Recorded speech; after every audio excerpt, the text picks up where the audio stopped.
సమయాన్ని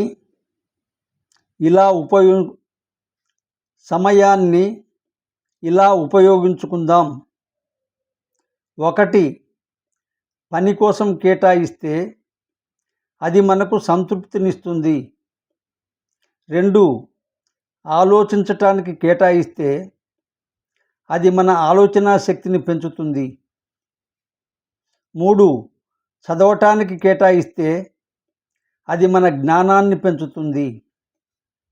4. నవ్వటానికి కేటాయిస్తే అది జీవితాన్ని ఆహ్లాదపరుస్తుంది. 5. ఇతరుల సేవకు కేటాయిస్తే అది మనసుకు ఆనందాన్ని ఇస్తుంది. 6. వ్యాయామానికి కేటాయిస్తే అది ఆరోగ్యాన్ని ఇస్తుంది. 7. భగవంతుని ప్రార్థనకు కేటాయిస్తే అది మనసుకు ప్రశాంతతనిస్తుంది.